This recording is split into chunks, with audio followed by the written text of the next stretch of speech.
La Sociedad Española de Radiodifusión presenta... Ser... ¡Viva la radio! Podcast. Siempre.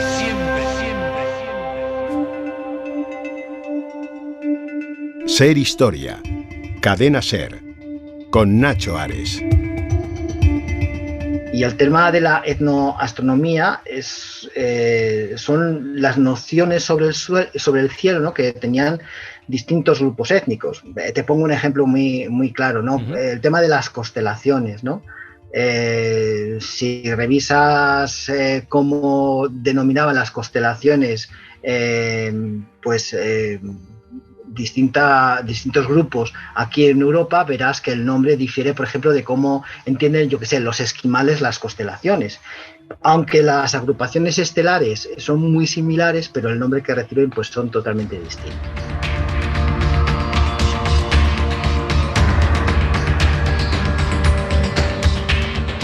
Es la voz de nuestro compañero Fran Sanz Requena, Francisco José Sanz Requena, astrofísico de la Universidad de Valladolid, que falleció hace poco más de un mes.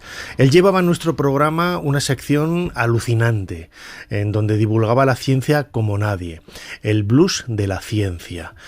En este fragmento en el que le escuchábamos hablando en nuestro programa casi hermano, La escóbula de la brújula, de Podium Podcast, pues mostraba quizás una de sus verdaderas pasiones, no solamente la investigación.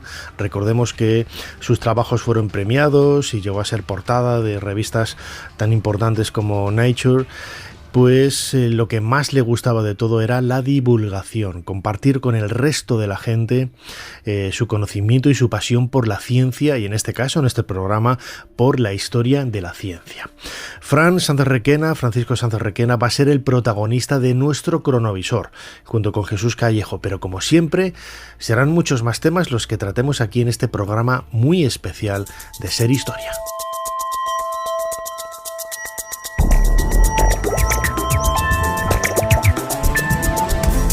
Bienvenidos a Ser Historia. Lo acabo de decir, vamos a hacer un homenaje a nuestro compañero Fran Sanz Requena con esa sección El Blues de la Ciencia, que llevaba ya casi 3 años con nosotros en nuestro programa. Hablaremos de historia de la ciencia, de la divulgación y también de sus trabajos, para recordarle allí en las estrellas donde se encuentra ahora mismo.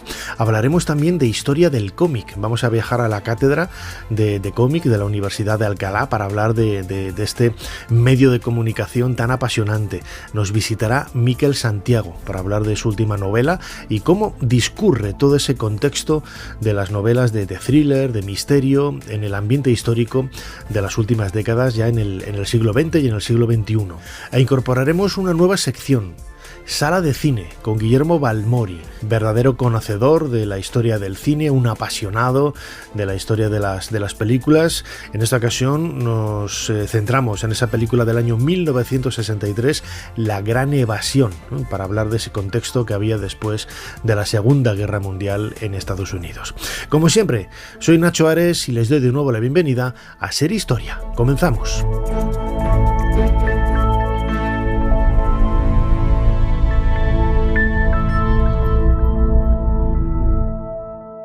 Sigue a Ser Historia en las redes sociales. Nos tienes en Twitter, Facebook, YouTube, Instagram y TikTok. @Ser Historia. Y también puedes suscribirte a nuestra newsletter mandándonos un correo a serhistoria@cadenaser.com.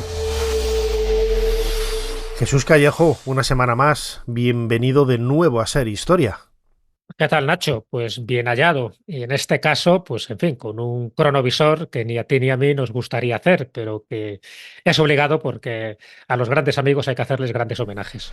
Sí, no solamente vamos a dedicar este cronovisor a la figura de Francisco Sanz Requena, astrofísico de la Universidad de Valladolid, que llevaba en Ser Historia esa sección de El Blues de la Ciencia, no solamente por esa calidez y calidad como amigo, sino también por el trasfondo científico, de divulgación científica que hay detrás de él, ¿no? Falleció hace apenas un mes y nos dejó a todos con un vacío muy grande, ¿no? Y a muchos seguidores también, a sus amigos por esa relación personal, pero también Jesús por esa labor de divulgación científica tan increíble, ¿no? tan increíble, tan valiosa, tan positiva, tan creativa.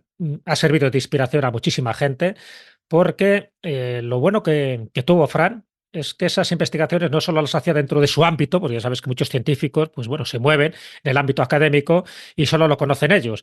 No, él tenía esa facultad de divulgación, era muy buen divulgador y por lo tanto, tanto en Ser Historia, como la Escuela de la Brújula, como en otros programas que él participaba, intentaba divulgar y popularizar, ya sabes, términos a veces obtusos, a veces complicados cuando hablamos de la astrofísica, y él tuvo esa habilidad de ampliar esos horizontes para que muchas personas, pues muy interesadas como nosotros, ¿no?, en la astronomía, en la astrofísica, en la astrobiología, pues pudiéramos entender un poquillo pues muchas de las noticias que aparecen en la prensa. Y para eso pues hace falta ser una gran persona, hace falta ser un gran profesional, hace falta tener esa gran humildad y ese gran humanismo del que hacía gala Fran Sanz Requena.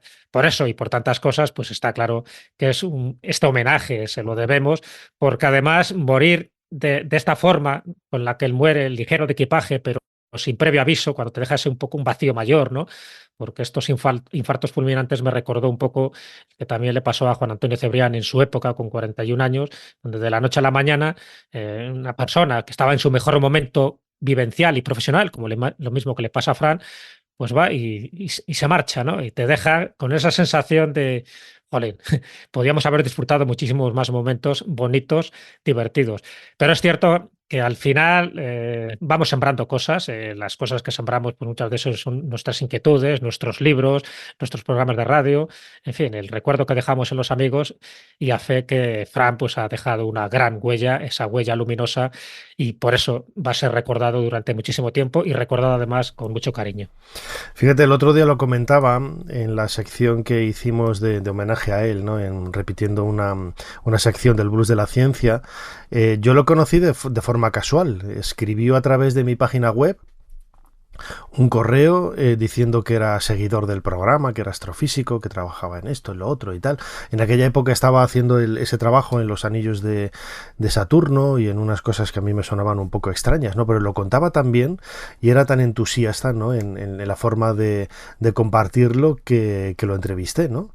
Él entonces era profesor de la Universidad Miguel de Cervantes, ahora en la actualidad era profesor de la Universidad de Valladolid, y recuerdo que le dije, oye, pues si quieres, tú también eres carne de la escóbula de la brújula. Y dice, ay, pues sí, por favor, preséntame a Jesús, porque lo sigo muchísimo, y para mí, luego no solamente disfrutaba divulgando, sino que era muy entusiasta, ¿no?, en todo este casi aspecto, no voy a decir mitómano, ¿no?, porque ya nos hicimos en muy poco tiempo muy amigos, y bueno, pues parecía que nos conocíamos desde hace, pues casi desde la infancia, ¿no?, y nos conocíamos desde hace poco más, casi de 5 o 6 años, pero la relación fue muy intensa y muy, muy cercana, ¿no? Y por eso nosotros, cada vez que fuimos a Castilla y León a hacer algún programa, siempre se juntaba con nosotros para aportar ese granito de arena de historia de la ciencia en nuestro espacio.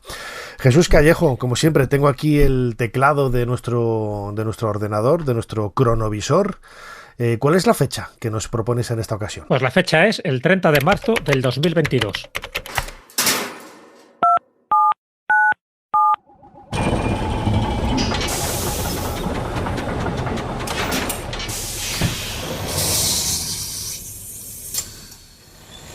Adelante, pasen. Jesús Callejo les está esperando junto al cronovisor. José Francisco Sanz Requena, el blues de la historia, un blues muy especial. No queríamos despedirte porque sabemos que hoy es un día muy especial, no es un día lunar. ¿No es un día lunar, o sí que es un día lunar, de alguna forma, ¿no? Hoy es tu cumpleaños. Sí. Así que todo el equipo de Ser Historia y todos los compañeros de la cadena Ser te hemos hecho esta encerrona para felicitarte, y se está poniendo colorado ya nuestro profesor de astrofísica, y vamos a darle un gran aplauso a nuestro compañero José Francisco Sanz Requena por este cumpleaños tan especial. Muchísimas gracias. ¡Hala! ¡Qué sorpresón! Le hemos preparado... Mira, Jesús, nos estamos viendo a nosotros mismos. Recuerdo perfectamente este momento tan bonito. Era el cumpleaños de Fran, que coincidía precisamente con la grabación de un programa que hicimos en Valladolid. en el convento de Santa Ana, de San Joaquín y Santa Ana, hablando de la Semana Santa, ¿no? Y Fran nos habló de esos vínculos astronómicos que hay en las tradiciones de colocar el calendario de la Semana Santa en un punto u otro del calendario, dependiendo un poco del año, ¿no? Así es, sí. Por eso el cronovisor hemos puesto las agujas en esta fecha por todo lo que significa, ¿no? Porque, bueno, pues este último cumpleaños, donde tuvimos la suerte, tuvimos la fortuna, el honor de estar con él, de entregarle una tarta, de entrevistarle, de compartir antes y después del programa, pues compartir buenos momentos, ¿no? Donde siempre con esa cercanía, con ese cariño que él nos mostraba y que gracias a él le conocí, tú lo acabas de decir, en fin, fue uno de los grandes fichajes de la escuela, pues gracias a que tú intercediste, y la verdad que cuando le conoces te das cuenta de la gran persona que es a nivel de humanidad, pero sobre todo un poco utilizando ese término de Marián Rojas Estapé, que dice que son personas vitaminas, que son personas que al final sacan lo mejor de ti.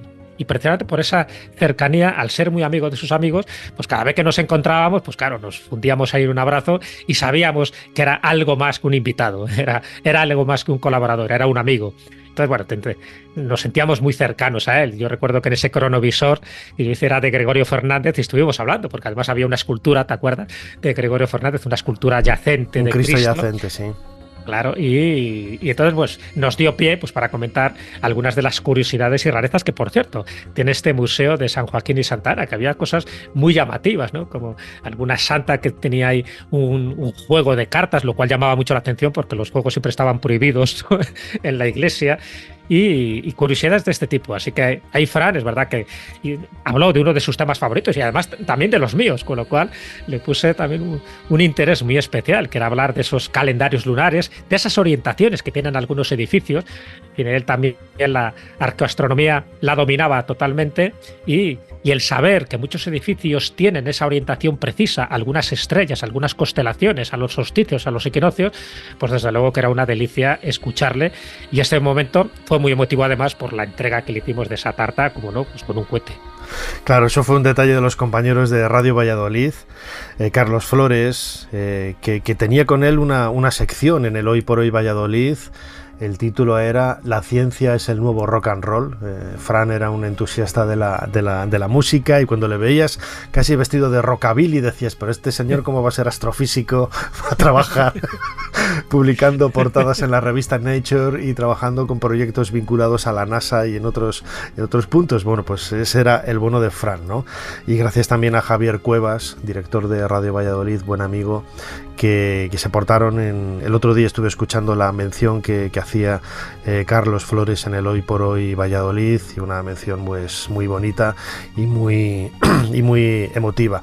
Mira, Jesús, antes de comenzar este cronovisor te había propuesto yo, ¿no?, un orden de algunos cortes que tenemos preparados, algunos especiales. Acabas de comentar el mundo de la arqueoastronomía, ¿no?, que es algo que también le fascinaba a Fran. Esto es lo que os hablaba de ella, de la arqueoastronomía, en uno de los programas que hizo con vosotros en la Escóbula de la Brújula de Podium Podcast. Los libros de astronomía, igual que los libros de texto, cuando hacen precisamente referencia, ¿no?, a lo que es la astronomía cultural, pues sobre todo se centran precisamente en lo que es la historia de la astronomía. Cualquier libro que te cojas, un manual de astrofísica, el primer tema habla de la historia de la astronomía, ¿no?, donde, bueno, pues se utiliza una metodología histórica en el que nos van contando cómo ha ido evolucionando la astronomía, pero quizás sobre todo desde el punto de vista académico, ¿vale?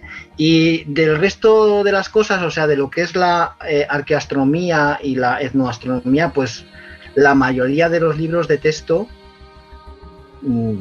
cotidianos o que uno puede encontrar en las librerías, pues son cosas que casi las obvia o pasa muy de alto, ¿no? Entonces, esto de la arqueoastronomía se entiende como la reconstrucción de cómo era el conocimiento que tenían los pueblos antiguos sobre el cielo, ¿no?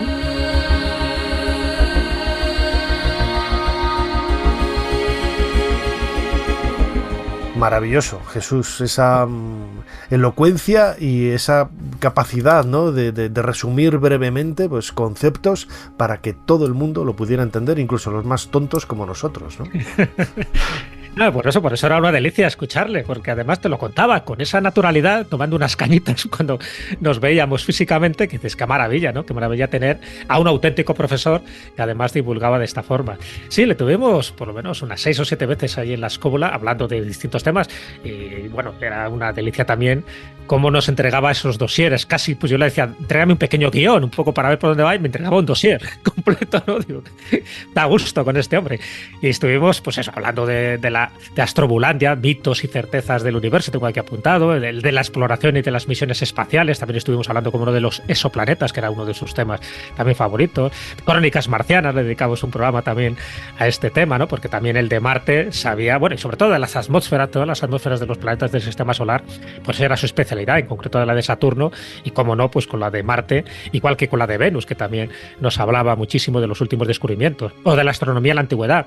De hecho, fíjate, ahora que te hablo de astronomía en la antigüedad, que es uno de los títulos que le dimos en la escóbula, él conocía mucho Antigüedad. Antigüedad es un pueblo de Palencia, que está muy cerca de Baños del Cerrato, y siempre me estaba diciendo, Jesús, tienes que venir aquí, que nos vamos a dar un homenaje gastronómico, y luego te cuento una serie de cosas que hay en Antigüedad. En Antigüedad hay un monumento a los pilotos españoles, de hecho hay un avión, un RF-4, un Phantom 11, que está allí expuesto, o sea que la gente se queda asombrada porque en este pueblo de Palencia, ¿qué hace aquí este avión? Bueno, porque ahí es la cuna de unos cuantos aviadores, y al lado está Baños de Cerrato, donde tienen una iglesia que es la de San Juan Bautista, que también tiene mucho que ver con estas orientaciones astronómicas. De hecho, también Recesvinto, un rey visigodo en el siglo VII, fue allí, se curó y por eso creó esta ermita, ¿no? Esta ermita visigoda, que tiene muchas reminiscencias mágicas, de lo cual Fran también los conocía este tipo de singularidades, y esas charlas que teníamos pues eran muy, muy enriquecedoras. Y quedamos, y bueno, por desgracia no lo vamos a poder hacer, pero quedamos que este año me acercaría a Antigüedad y a Baños de Cerrato para hacer una ruta, para darnos también ese homenaje gastronómico y sobre todo para que me contara muchas de las curiosidades que él había descubierto allí. Fíjate, él había nacido en Peñafiel, en Valladolid, pero vivía en Palencia, ¿no? Y siempre había ejercido tanto de vallesoletano como de palentino, ¿no? Yo viví muchos años en Valladolid, tú también, sí. Había esa cierta rivalidad, ¿no? Pero la gente que hemos vivido en los dos sitios, como sucede con León o con Valladolid, o desgraciadamente hace pocas fechas, ¿no? En Burgos, ¿no? Mataron a un chico hace pocas semanas, simplemente por ser de Valladolid. O sea, hace falta ser mendrugo, ¿no? O sea, no, estamos llegando a unos niveles que no se entiende, ¿no? Y bueno, quizás nosotros que somos más universales, ¿no? Estábamos por encima de todas estas paletadas, porque en realidad son verdaderas paletadas y frustraciones de personas que son incapaces de reconocer pues el fracaso de su vida y echan la culpa al vecino, ¿no? Pero fíjate, en el caso de Fran, como digo, él, bueno, estudió en Valladolid. Y vamos a escuchar, si te parece, un corte de Pablo González. Él es físico, afincado en Berlín.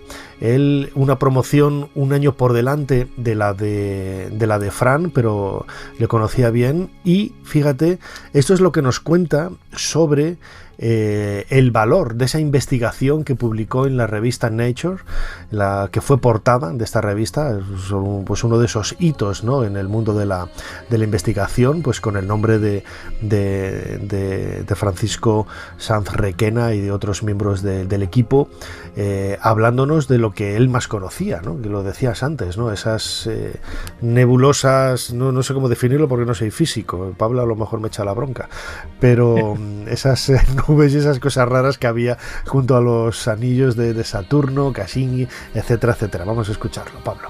Hola Nacho, pues sí, ya más de 25 años en Berlín. ¿Cómo pasa el tiempo poco a poco? Bueno, pues en estos días tristes, decir que yo pertenezco a una promoción posterior a la de Fran en la sección de físicas de la Facultad de Ciencias de la Universidad de Valladolid. Y bueno, estos días conversando con compañeros de la facultad, la verdad es que todos resaltan el gran corazón que tenía Fran, el hueco que nos deja, la inmensa bonomía y bueno, vosotros que lo conocisteis bien, podríais constatar dos cualidades fundamentales en él, resumiendo. La primera, como he dicho, lo buena persona, y la segunda, la pasión con la que vivía su profesión.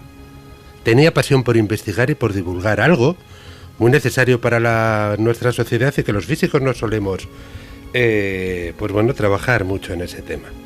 Hace poco, unos días, una compañera de facultad me dijo que Fran le había mandado hace unos meses un mensaje de audio en el que decía que afrontaba el año con mucha ilusión, porque lo que más le gustaba era investigar y que si por él fuera, no se jubilaba nunca, porque encontraba placer en eso, en lo que hacía. Pero bueno, yo decir que más allá de lo extraordinaria persona que era, lo gran divulgador, el gran éxito que tuvo Fran como investigador, a mi juicio, fue no solo el haber sido publicado en la revista Nature Astronomy and Nature Communications, sino haber sido portada, que lo fue en julio de 2011, con un artículo, junto con otros autores, sobre las tormentas de la atmósfera de Saturno. Eso, aunque pueda pasar desapercibido, pero el hecho de que te publiquen en Nature y el hecho de ser portada es algo extraordinario, tiene una relevancia superlativa, es como tocar el cielo. Y bueno, nada más, Nacho, quisiera despedirme no sin enviar un abrazo muy grande a sus allegados, a sus familiares y a vosotros también, un agradecimiento por haber hecho este programa homenaje.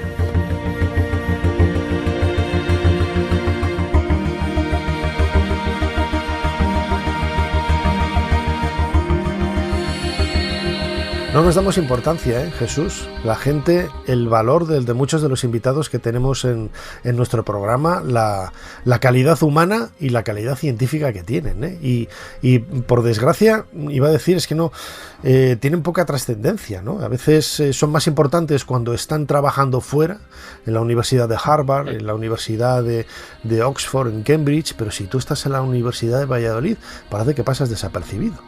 Qué vergüenza. Sí, así es. Bueno, ya sabes que eso es un poco como un estigma que tenemos los españoles, ¿no? Parece que para triunfar hay que salir al extranjero. No sé, parece como que nunca reconocemos el gran mérito, el gran valor que han tenido pues muchos científicos, muchos investigadores, muchos descubridores españoles en el pasado y en el presente, ¿no?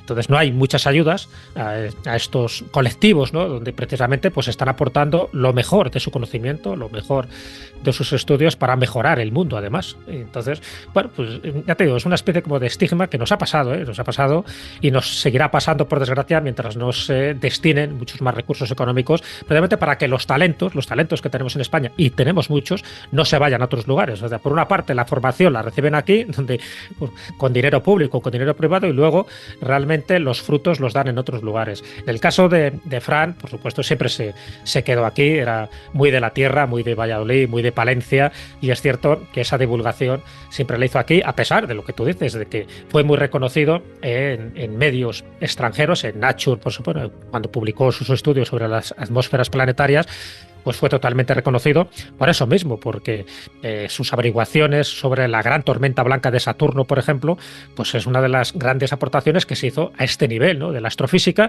y que prácticamente estos hallazgos pasan desapercibidos. Esto no es noticia, ¿no? Siempre es más noticia cualquier personaje mediocre, mediático, ¿no? Que sale en Sálvame, que estas aportaciones que hacen los grandes intelectuales y los grandes profesionales. Pero bueno, por suerte, siempre hay un Ser Historia, siempre hay una escobla de la brújula que nos hacemos eco de todo este tipo de descubrimientos, y por supuesto siempre contamos con los mejores colaboradores, con los mejores invitados, faltaría más.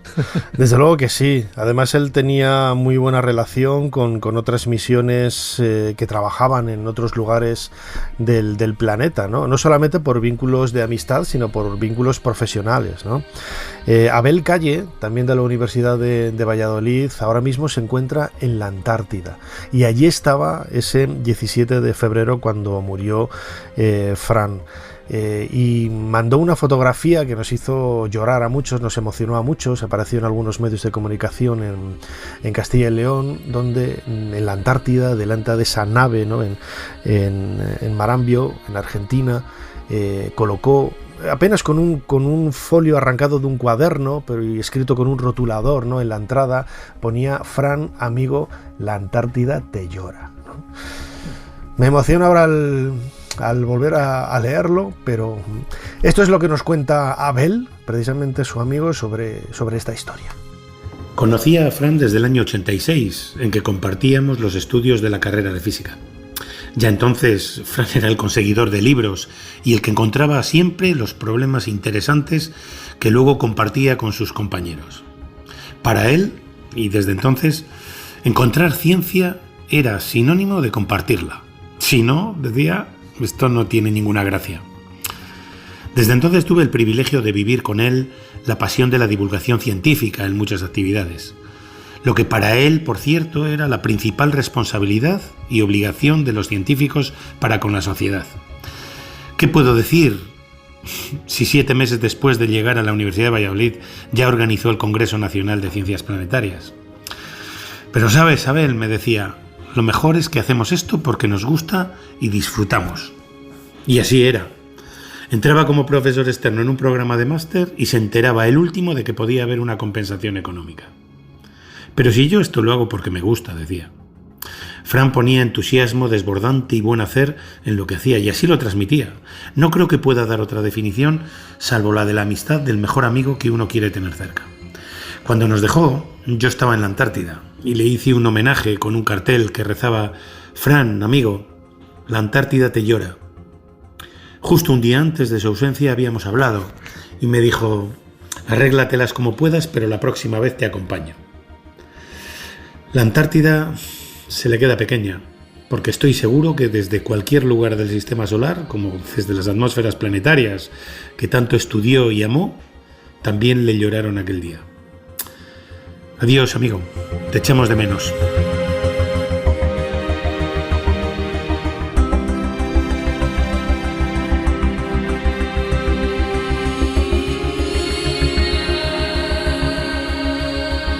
Qué increíble, Jesús Callejo, crononauta, ¿no? El trabajo de nuestro compañero reconocido tan lejos, ¿no? En la Antártida, con este audio tan bonito de Abel Calle. Precioso por lo que te decía, ¿no? Porque al final lo que queda de nosotros es el recuerdo, ¿no? Es lo que hemos sembrado, y que haya sembrado estas semillas, ¿no? de amistad, de cariño, allende de los mares, donde cada vez que él intervenía en algún programa, cuando teníamos ese contacto mucho más directo, pues siempre te quedaba esa sensación, no tanto de, oye, qué bien lo ha contado, sino qué bien me lo he pasado con él, ¿no? Qué cantidad de anécdotas me ha contado y cómo lo sabe, cómo lo sabe contar y cómo lo sabe transmitir. Yo creo que eso es lo importante de todo esto, ¿no? Esa es la idea. Fíjate, cuando yo hablaba con él muchas veces por teléfono, nos mandaba muchos WhatsApp, sobre todo para ir preparando distintos programas en el futuro, pues él me reconocía que había pasado una época con bastante estrés, ¿no? Porque hasta que sacó la plaza en la oposición para ser profesor de la Universidad de Valladolid, profesor titular, pues sí que tuvo ahí siempre como 1000 cosas para intentar encajar, ¿no? Como si fuera un encaje de bolillos, todas las circunstancias que le estaban sobreviniendo. Y yo le decía, digo, tú tranquilo, digo, si no hay prisa, cuando quieras hacemos un programa sobre el tema que tú me digas. Y entonces él me hablaba de esas publicaciones que le estaba haciendo, ¿no? Que tenía, claro, unos plazos muy concretos, que tenía que dar clase a los alumnos, que tenía también una videoconferencia. Y entonces, claro, ahora ya voy entendiendo un poco que a lo mejor muchas veces ese estrés en la vida, pues a lo mejor te impide hacer las cosas con esa calma, y evidentemente pues al final el cuerpo también pasa factura, ¿no? Fíjate, Jesús, ahora que te estoy escuchando, lo injusto, ¿no? Que es el sistema, por lo menos en España, ¿no? De los méritos que él tenía, quizás le tendrían que haber abierto las puertas, ¿no? De una forma más rápida. Me acordaba, por ejemplo, ahora Jesús López, un egiptólogo, director del CNRS francés, lo que es el CSIC en Francia, el Consejo Superior de Investigaciones Científicas, o sea, el director del CSIC en Francia. Bueno, pues antes de jubilarse quería venirse para España y quería pues encontrar una plaza, ¿no? O sea, aquí le tendríamos que haber abierto las puertas en cualquier institución, y lo que se le dijo es que no, que preparara una oposición.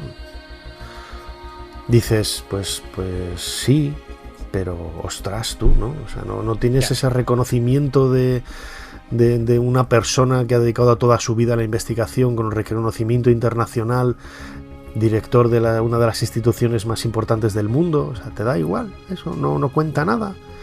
En cambio, publicar un articulito en la hoja parroquial ya te da un punto. Hay cosas que te juro que no entiendo. Que no se entiende, ¿no? Y eso, la gente que está dentro del ámbito académico, universitario, tampoco lo entiende por eso mismo, porque no se valoran por igual los méritos y, por desgracia, pues bueno, también ciertos enchufismos siguen a día de hoy. Pero bueno, en el caso, es verdad que de Fran, hay mucha gente que no sabe el currículum impresionante que tenía. Recuerda que era miembro de la Real Sociedad Española de Física, de la Sociedad Española de Astronomía, director de la sección de Ciencias del Ateneo de Palencia. Todas estas cosas es para caerte de espaldas. Pero bueno, como una lumbrera como él, ¿no? Que al final no tuviera tanto predicamento. Bueno, al final yo creo que lo tuvo, ¿no? Ya sabes que yo siempre soy positivo. Es cierto que el hecho de que ahora estemos hablando de él, que haya dejado tantos y tantos programas, tantas perlas, ¿no?, de sabiduría en sus secciones, en sus entrevistas, yo creo que eso es lo que va a quedar.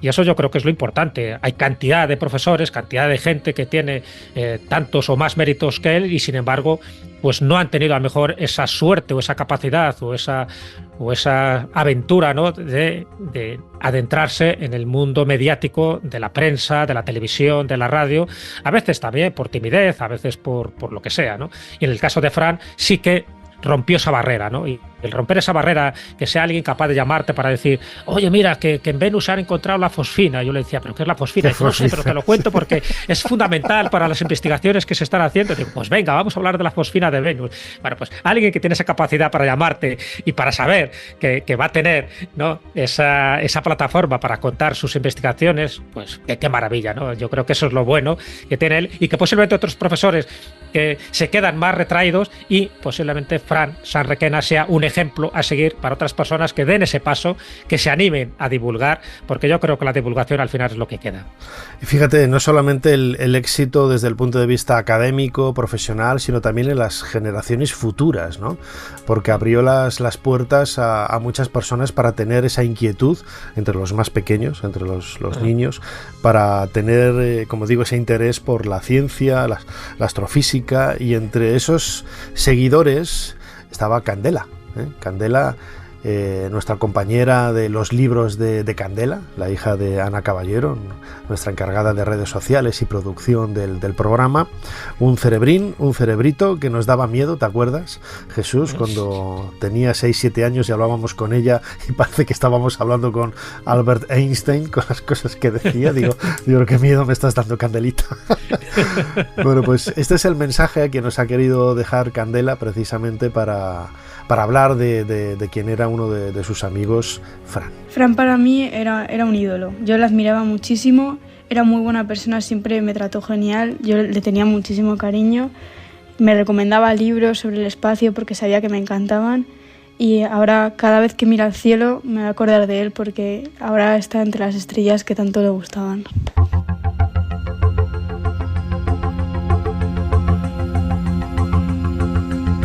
Jesús, abriendo nuevas brechas, ¿no?, para el futuro, en definitiva, para seguir, ¿no?, en ese trabajo tan apasionante de la investigación y de la divulgación, ¿no? Porque él habló, tenemos aquí algunos fragmentos, ¿no?, de cortes que quería escuchar, ¿no? Ahora, por ejemplo, de ese agua líquida, que se descubrió hace relativamente poco y que él explicaba también, ¿no?, por qué la presencia del agua es tan vital, ¿no?, para la existencia de la vida, ¿no? Esto es algo que contó en vuestro programa. Sí, de hecho fue el último programa, un programa que emitimos escasamente hace un mes, que era Buscando agua en el sistema solar.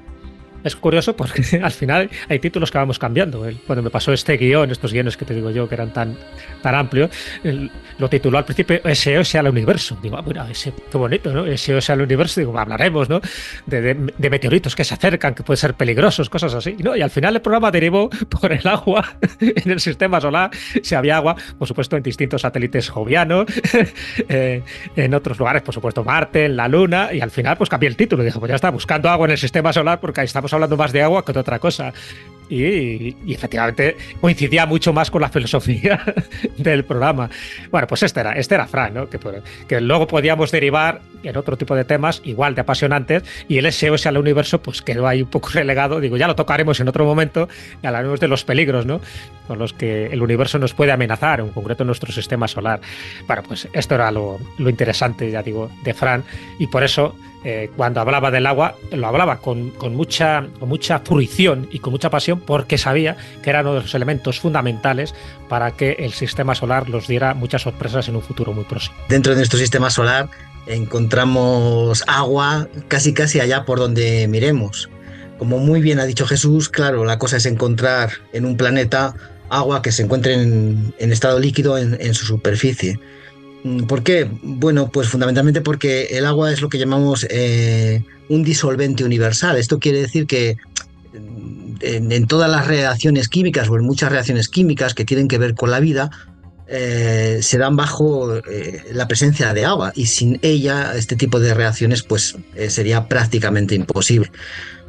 Quizás hubo una época en las misiones espaciales donde probablemente los científicos se obsesionaron, ¿no?, con la búsqueda de vida, pero hoy en día quizás más está por la línea de buscar ese agua líquida sobre la superficie.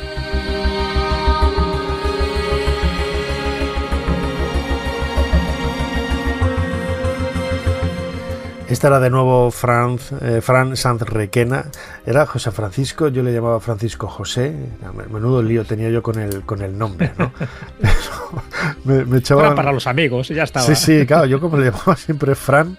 Claro. Hay varias anécdotas de eso en las emisiones que tuvimos de la sección El Blues de la Ciencia, que luego se enfadó entre comillas conmigo, ¿no?, porque creía que iba a poner una música de blues para la sección, y yo puse el tema de Alfa de Vangelis, que es hablar de ciencia, es hablar de ese tema, o sea, es poner ese tema de fondo, no puede haber otro, ¿no?, que era una de las canciones que salía en la banda sonora de Cosmos, ¿no?, esa serie mítica de Carl Sagan.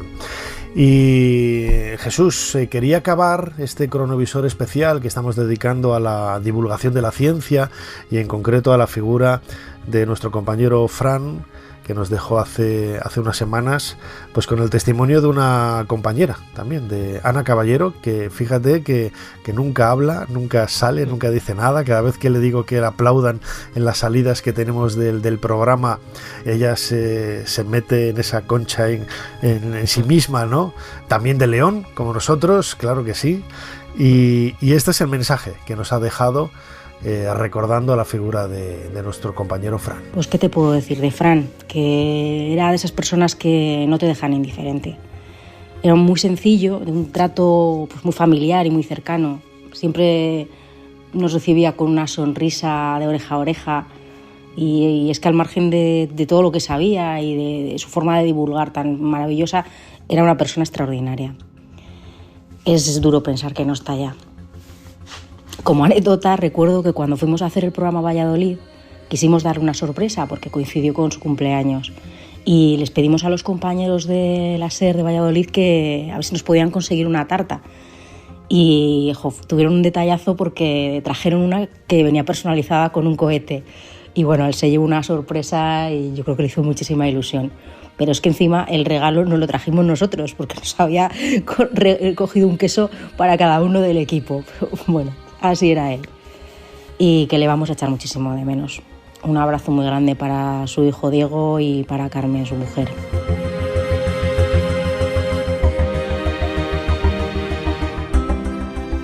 Jesús, podríamos decir muchas más cosas, ¿no?, del bueno de Fran Sanz Requena, astrofísico de la Universidad de Valladolid, colaborador de nuestro programa, de la Escóbula de la Brújula, de Radio Valladolid, de un montón de publicaciones académicas y de divulgación también. Pero bueno, el tiempo se nos acaba y, como decía Candela, ¿no?, nos ha dejado, pero hay una estrella más en el firmamento que yo creo que es el mejor recuerdo que se puede tener de él, y también para su familia, ¿no?, para Diego, para Carmen, su mujer. Diego es su hijo, que bueno, la verdad es que es difícil, ¿no? Les mandamos un cariñosísimo beso y abrazo desde aquí. la vida sigue, hay que quedarse siempre con lo mejor, con el recuerdo, y en el caso de Fran todo eso va a estar muy presente, ¿verdad, Jesús? Totalmente, totalmente. Ya sabes que nadie muere mientras siga siendo recordado. El caso de Fran lo va a ser, está claro, y siempre pues nos vamos a quedar con las anécdotas. Y por citar una última anécdota, ¿recuerdas cuando hicimos el programa en Aguilar de Campoo, donde también estuvo él, donde hablaba precisamente de esas orientaciones de los edificios, donde yo hablaba de Bernardo del Carpio, en fin, unos caballeros medievales singulares, donde dicen, por cierto, que estaba allí su tumba, cómo fuimos a visitarlo, ¿te acuerdas? En aquella oquedad que había en lo alto de un cerro. Y además recuerdo que en aquel programa, antes has hablado un poco de esa estética rockabilly que llevaba, ¿verdad? Sí. Iba con una bufanda, en fin, con su barba, a veces iba con gafas, otras sin gafas. Con la chupa vaquera o la chupa de cuero. Con la chupa vaquera. Y aquel día llevaba una camiseta con el logo de Apolo 11. O sea que siempre esa parte astronómica, esa parte del espacio, la tenía como muy a gala, la llevaba siempre como una divisa y efectivamente que lo contagiaba. Por eso digo que estos son los recuerdos que siempre van a quedar de él. Y por supuesto la muerte, y esto es una opinión mía, no es el final. En todo caso es el fin de una etapa biológica.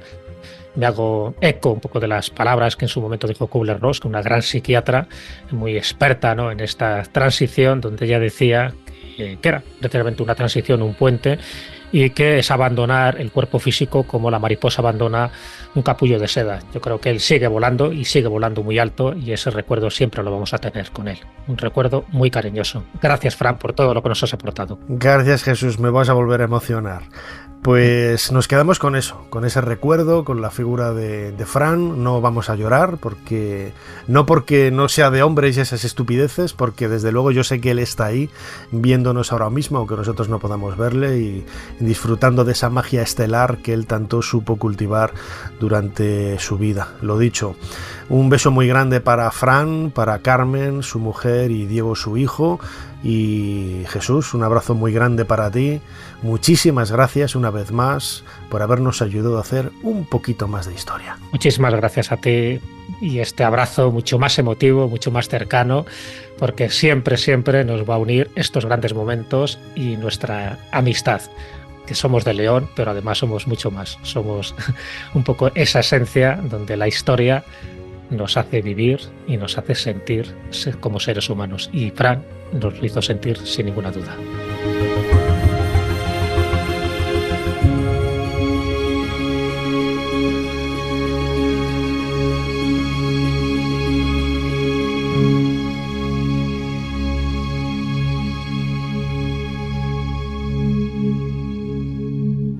Madre, se rumorean cosas sobre usted, dentro del convento y fuera de Ávila. No se deje llevar por las habladurías, María. Usted y yo sabemos que en este convento entra y sale demasiada gente. Es usted famosa, madre. La fama nunca ha de ser el camino, Sor María. Ser Historia con Nacho Ares. Todo lo que quisiste saber de la historia, la madrugada del sábado al domingo en la cadena SER.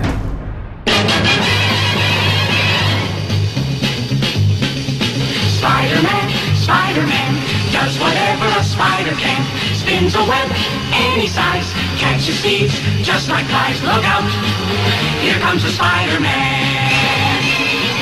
Música mítica, si queremos hablar de Spider-Man, del mundo del cómic, esta canción del año 1967 para esa serie de televisión de dibujos animados, ¿no? Una canción hecha por Paul Francis Webster y Bob Harris, y que se ha convertido, como digo, en un referente, ¿no?, de la historia del cómic llevado a la pequeña pantalla en esa década de 1960 a finales, y que casi 10 años después, un poquito más, llegó a nuestro país, a España, y que pudimos disfrutar, pues en mi caso siendo niños, ¿no? No es la primera vez que hablamos en este programa, en Ser Historia, del cómic. A mí me parece un elemento más, ¿no?, de nuestra sociedad, de nuestra cultura, para intentar conocernos un poquito mejor, ¿no? Y sobre todo porque tiene ese aspecto también histórico que recrea muy bien, pues casi toda la historia del siglo XX, si no mucho más atrás en el tiempo, ¿no? Para hablar de historia del cómic, hemos invitado al director de la cátedra de cómic, precisamente, que hay en la Universidad de Alcalá de Henares, Francisco Sáez de Adana. Francisco, bienvenido a Ser Historia. Hola Nacho, muchas gracias. ¿Cómo nace el cómic? Porque claro, yo soy egiptólogo y yo, siendo niño, que ahora a micrófono cerrado, ¿no? Hablábamos de nuestra pasión por Spider-Man. O sea, a mí eso de decir ahora Spider-Man, a mí me parece una pedantería, ¿no? Es Spider-Man con E y S, nada de S líquida. Todo lo clásico, ¿no? Yo recuerdo, pues eso, que cuando veía algunas viñetas del Libro de los Muertos, por ejemplo, que tienen más de 3.500 años, y veía al protagonista, al Papiro Ani, un Nefer, etcétera, interactuando con varios dibujos, mirando a la derecha, veías la viñeta siguiente mirando a la izquierda con otros personajes, veíamos una continuidad en ese relato, ¿no? Es como una especie de protocómic. ¿Cuándo nace realmente el cómic tal y como lo entendemos en la actualidad? Bueno, realmente eso es casi la pregunta más difícil que me puedes hacer, porque no está del todo claro por lo que estás comentando, ¿no? La necesidad de comunicarse a través de imágenes del ser humano es algo que se remonta a la antigüedad, y en el momento que también hay palabra escrita, la idea de combinar esa imagen con lo escrito, pues también es algo que podemos llevarlo muy lejos en la historia, ¿no? Y ahí podríamos hablar de cómics, protocómics, o depende un poco del estudioso cómo los trate. Durante mucho tiempo se pensó que el primer cómic se había publicado en 1896 y era una historia de Yellow Kid, que tenía la particularidad, era un personaje que ya se venía publicando en la prensa de Estados Unidos con anterioridad, pero esa historia concreta tenía la particularidad de que introducía el bocadillo, y el bocadillo en el sentido que lo entendemos ahora a nivel narrativo, porque la filacteria también existía anteriormente. Pero eso en realidad se ha demostrado que fue un constructo que también se hizo un poco para intentar celebrar el centenario del cómic cerca del centenario del cine, y que hay muchas cosas anteriores a Yellow Kid que siguen la estructura narrativa del cómic, esa combinación secuencial de palabra y imagen, a veces sin necesidad de tener bocadillos. Y ya parece que hay un cierto consenso en que el primero que hace algo que podemos entender como cómic o similar al cómic de hoy en día es un suizo, Rudolf Toffer, que en los años 30 del siglo XIX, alrededor de 1830, pues estaba haciendo una serie de, él llamaba narrativas en estampas, que se asemejan totalmente a lo que es el cómic hoy en día a nivel narrativo. Tú tienes publicada un libro que se titula Una historia del cómic norteamericano, publicado por la editorial Cátedra y junto a la Universidad de Alcalá de Henares, en donde pones, ¿no?, todos estos elementos en valor. Sin lugar a dudas, es cierto que quizás ese origen primigenio pudo estar en Suiza, en Europa, pero el gran boom, ¿no?, del mundo del cómic ya en el siglo XX nace en Estados Unidos. Sí, correcto. Lo que yo digo precisamente en el primer capítulo de ese libro, que si bien es cierto que The Yellow Kid no es el primer cómic en el sentido de la narración secuencial combinando imágenes y palabras, si queremos definirlo así, siendo muy limitado, sí que The Yellow Kid lo que hace es abrir una explosión a la aparición de muchos otros personajes que de forma seriada aparecen sobre todo asociados inicialmente a la prensa de Estados Unidos, y que crean un boom enorme de consumo de cómics en ese país, que además ligado a esa publicación en prensa nos permite hacer un recorrido sobre la propia historia de Estados Unidos a través de los cómics que se van publicando durante todo el final del siglo XIX y todo el siglo XX. Además, corrígeme si me equivoco, durante muchas décadas del siglo XX los cómics han estado identificados con el público más joven o incluso el público infantil. Sin embargo, las primeras tiras no eran precisamente para niños. No, y el propio Yellow Kid tiene muchas cosas que hoy en día nos extrañarían mucho, nos escandalizarían para un público infantil, ¿no? A veces hasta imágenes del propio personaje fumando, y muchas otras imágenes que lo que mostraban era cómo era la vida en los suburbios en Nueva York. Y si bien es cierto que al principio se publican en unos suplementos a color que se publican los domingos y que por tanto están dirigidos a toda la familia y podemos ver muchos personajes infantiles, ya desde el principio esos personajes infantiles se utilizan como crítica y muestra de la sociedad, pero es que enseguida evoluciona la aparición de otras muchas historias que de infantil no tienen nada. Las tiras, ya cuando aparece la tira diaria en el periódico en blanco y negro, se está pensando en que el que va a comprar el periódico es el padre de familia, que muchas veces cuando llega a casa su hijo no va a leer los cómics porque está dormido, y por tanto ya se dirige directamente a ese padre de familia con un contenido mucho más adulto que el que luego hemos entendido que estaba asociado al cómic durante muchos años. ¿Cuál es la época de boom del mundo del cómic? Quizá la década de 1960 es, aunque Superman es un poquito anterior, ¿no?, pero el boom, ¿no?, de la época de Marvel y de todos los grandes superhéroes conocidos es prácticamente la década de 1960, ¿no? Sí, efectivamente, Marvel empieza a aparecer en los 60 y lo que crea es un boom de unos personajes que se mantienen hasta hoy en día. Pero en realidad, a nivel de seguimiento popular, los años 30 y los años 40, diría los 50, son épocas realmente de millones de lectores diarios en la prensa. Lo que sucede es que es un cómic que se publica en los periódicos en forma de tira o de página dominical, y aunque luego algunos de ellos, la mayoría, los más importantes, se han ido reeditando, digamos que no se ha asociado al formato específico del cómic, que es ese comic book que nace también en los años 30 y que encuentra en el superhéroe en Estados Unidos una figura primordial, con Superman a partir del año 38, y que tiene una segunda vida en el cómic Marvel, que quizá lo que tiene el cómic Marvel de interesante en ese boom es que lo que consigue es crear una serie de personajes que se mantienen ya en la sociedad estadounidense pues hasta el día de hoy, y que son absolutamente icónicos, ¿no? Crear pues una mitología moderna para Estados Unidos realmente. De alguna forma, todos los que hemos crecido, ¿no?, leyendo estos cómics, estos tebeos, ¿no?, nos hemos sentido identificados, ¿no?, con estos personajes, ¿no?, porque tenían ese aspecto de superhéroes, pero también en el caso de Peter Parker, por ejemplo, Spider-Man, tiene muchos elementos humanos que lo convertían en cualquier persona de la calle, que quizás ahí es donde está el éxito, ¿no?, de estas figuras, de estos personajes. Efectivamente, esa es la revolución del cómic Marvel. Los superhéroes existían antes, es verdad que tuvieron un pequeño bache en los últimos años de la Segunda Guerra Mundial y hasta bien entrados los años 50, pero era un superhéroe en cierta manera todopoderoso, alejado de lo que era la vida cotidiana del ciudadano estadounidense. Lo que consiguen los cómics Marvel es convertir a los superhéroes en seres humanos, ¿no? Que podamos pasar de una página donde Spider-Man está luchando, yo también digo Spider-Man, como ves, claro, sí, está luchando contra el enemigo de turno, y la siguiente preocupación es que no tiene dinero para pagar el alquiler, o que la chica que le gusta no le hace caso, o que su tía tiene problemas de salud, ¿no? Situaciones en las que nos enfrentamos todos diariamente, y entonces nos permite mucho más proyectar nuestra personalidad a esos personajes, ¿no? Si hablamos de familias, pues tenemos los Cuatro Fantásticos. ¿Cuál es la diferencia entre los Cuatro Fantásticos y otro grupo de superhéroes? Que son una familia, tienen problemas familiares, problemas de las relaciones sentimentales entre Reed Richards y Sue Storm, problemas fraternales, ¿no?, entre los dos hermanos Stone, etcétera.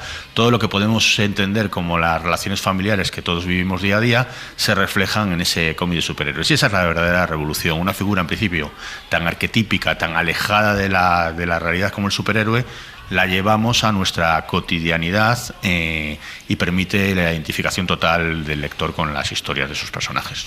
Yo muchas veces, cuando abro el frigorífico de mi casa y he estado días fuera y lo encuentro vacío, o algunas cosas que se han caducado, algunos productos que se han caducado, me acuerdo de muchas viñetas precisamente, ¿no?, de Peter Parker cuando llega a su casa, abre y ve el paquete del pan de molde lleno de moho y lo tira a la basura, ¿no?, y tiene que ir a la tienda de 24 horas allá a comprar cualquier cosa para poderse alimentar, ¿no?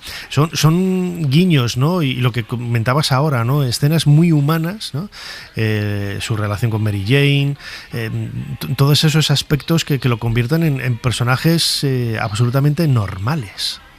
Sí, efectivamente, Spider-Man su problema es que no tiene tiempo de hacer la compra. Quiero decir, es un problema que nos puede pasar a muchos, y luego pues que además tiene esa cuestión sentimental, ¿no? De al principio es un personaje tímido que le cuesta relacionarse con los personajes femeninos, pero luego además tiene el carácter trágico, ¿no?, de que cuando ya tiene una relación asentada, primeramente con Gwen Stacy, esta fallece, es decir, introducimos la muerte incluso en la realidad, ¿no?, de algo que está pues en nuestra vida. Y quien no ha fallecido algún personaje, alguna persona querida o algún familiar o lo que sea, pues Peter Parker lo sufre la chica que quiere, ¿no? Entonces eso hace que se acerque totalmente a nuestra realidad, a los problemas laborales en el Daily Bugle, con James Jameson, con Jonah Jameson. Todas estas cuestiones se reflejan perfectamente, y a veces yo te he de confesar, a mí me interesaba más seguir Spider-Man todos los meses, no tanto por la aventura que viviera, que eso quizá inicialmente me llamó la atención, sino por saber qué le pasaba a Peter Parker. Realmente al final conviertes a Peter Parker en un personaje más de tu vida. Sí, había dos grandes líneas de cómics, ¿no? The Amazing Spider-Man, el increíble Spider-Man, y luego Peter Parker es Spider-Man, ¿no?, donde se focalizaba más en la figura del muchacho, del chaval, que era el personaje misterioso, ¿no? y oculto de Spider-Man, ¿no? También el propio público, ¿no? se fue decantando, ¿no? por diferentes interpretaciones del personaje, y en la actualidad, lo comentábamos también ahí a micrófono cerrado, se ha abierto mucho, ¿no? ese espectro del mundo de Spider-Man, pues colocando a Morales, que es un chaval negro, una chica también, ese multiverso, ¿no? que hay alrededor de Spider-Man, que a mí me descoloca un poco, lo sigo con atención, pero no lo acabo de entender porque soy más clásico, pero que también se amolda a los nuevos tiempos, ¿no? Sí, efectivamente, los que somos clásicos a veces esa estructura compleja nos resulta difícil de seguir, pero lo interesante es la creación de nuevos personajes que siguen ese arquetipo, siguen ese icono, pero se adaptan a las nuevas generaciones. Hace poco yo asistí a una charla de una profesora de universidad de Estados Unidos y que hablaba que realmente ya había preguntado en su clase, hablamos de chicos y chicas jóvenes de 18 o 9 años, quién era para ellos Spider-Man, y había un porcentaje muy alto que había contestado que Miles Morales. Indicando claramente cómo realmente se consigue esa adaptación a los tiempos, ¿no? Ese reflejo. Y es verdad, estamos viviendo tiempos distintos, donde igual un personaje, o por lo menos la existencia única de un personaje como Peter Parker, blanco, heterosexual, pues no refleja toda la amplitud, la poliédrica de la sociedad de Estados Unidos, y esa aparición de un multiverso donde podemos establecer todos esos matices, pues creo que le da riqueza al panteón Marvel, le da riqueza a los personajes y efectivamente consigue enganchar a lectores nuevos o a gente más joven cuya percepción social es distinta que la que teníamos nosotros. Uh-huh. Hemos estado hablando de Estados Unidos sobre todo, pero en Europa hay un país, ¿no? que destaca sobremanera, ¿no? y que me llama mucho la atención porque es muy pequeñito, que es Bélgica, ¿no? que muchos de los grandes cómics europeos de la historia, ¿no? del siglo XX y ahora son belgas, ¿no? Estaban pensando en Tintín, en Los Pitufos, en Lucky Luke, verdaderos genios, ¿no? de este arte que han salido de Bélgica, ¿no? Pierre Jacobs, por ejemplo, es otro de mis grandes favoritos, son autores belgas. ¿Por qué Bélgica? Es un país aquí en Europa tan cerca de nosotros que ha superado con creces otras grandes potencias como pudiera ser Francia, por ejemplo. Sí, es cierto, el caso de Bélgica es muy curioso porque el cómic forma parte de la sociedad y además en un sentido muy interesante con respecto a otros países, y es algo integrado en la cultura a todos los niveles. Quiero decir, tú vas a Bélgica a un festival de cómic, de bande dessinée, que dicen ellos, o al museo, lo que sea, y te encuentras un público familiar, te encuentras todo tipo de personas que consumen realmente cómic a todos los niveles. Con la anécdota, por ejemplo, de que el pasaporte belga tienen estas imágenes que tienen los pasaportes, digamos, para verificar su autenticidad, son personajes de cómic. Hubo una exposición hace poco aquí en Madrid que precisamente eran los dibujos que están en el pasaporte belga, ¿no? Que a todos los aficionados al cómic nos daban ganas de pedir la nacionalidad belga. El motivo, pues realmente es algo curioso, efectivamente, porque es un país muy pequeño, pero simplemente esos personajes o esa manera de narrar es algo que ha sido muy intrínseco a sus sociedades desde todo el siglo XX. También el hecho de que aparecieran dos personajes tan icónicos como para el mundo en general como es Tintín, y menos quizá extendido en toda Europa, pero también muy importante en toda la parte francófona como es Spirou, pues hace que realmente el cómic al final se fuera desarrollando de una manera muy amplia en ese país. Uh-huh. Nosotros en España hemos también hecho nuestros pinitos, ¿no? Con Ibáñez, recientemente fallecido, los tebeos, ¿no? Los cómics de Mortadelo y Filemón. Yo recuerdo el año pasado, que no era la primera vez que iba a Alemania, ¿no? Pero fui a Alemania por trabajo, por la exposición inmersiva de Tutankamón, y lo primero que hice la mañana que tuve libre, antes de la inauguración de la exposición, fue darme una vuelta por el centro de Stuttgart y buscar una librería para comprar alguno de los cómics de Smart & Clever, que son los personajes Mortadelo y Filemón en alemán, ¿no? que es pues allí son el boom. Entras en una librería y ves los grandes cómics de Spider-Man, Asterix y Obelix, y ves ahí a Mortadelo y Filemón. Me parece increíble, ¿no? Sí, efectivamente. Nosotros también tenemos un patrimonio muy interesante y que merece la pena recuperar y que por desgracia no se está recuperando todo lo bien que merecería en forma de reediciones. Es curioso que en España ahora mismo es uno de los países que más y mejor se reedita cómic estadounidense, cómic franco-belga, etcétera, y que muchas obras de nuestro patrimonio no se están reeditando de forma regular. Mortadelo y Filemón sí que es una excepción porque es algo que triunfa, que funciona continuamente y por tanto pues se puede hacer perfectamente esa obra. Y merecidamente, porque realmente es una obra, yo creo, maestra de nuestra historia, y es una pena que no aprovechemos su éxito para recuperar otras. Y un aspecto muy interesante que comentas, que en un país que tampoco ha sido tradicionalmente una potencia en torno al cómic, y en un país que en principio a nivel de cultural nos parece tan alejado de Alemania, es un éxito absoluto. Yo, por contar una anécdota que aprendí también en la exposición de Ibáñez que hubo en España hace unos años.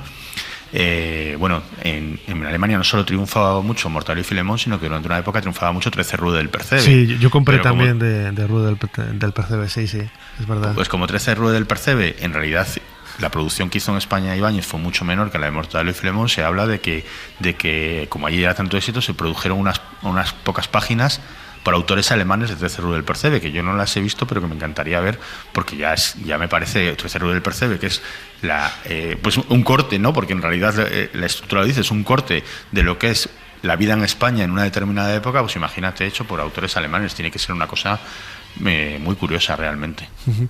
Algunas de las publicaciones que tenéis en la cátedra, Francisco Sáez, director de esta cátedra de cómic de la Universidad de Alcalá, son muy interesantes, ¿no? Como el trabajo de Andrea Ormaechea, los cómics de superhéroes en los movimientos sociales, ¿no? Que también se han utilizado, ¿no? Para hacer, no hacer tanto política, pero sí para proyectar un poco las preocupaciones o las inquietudes de una sociedad, ¿no?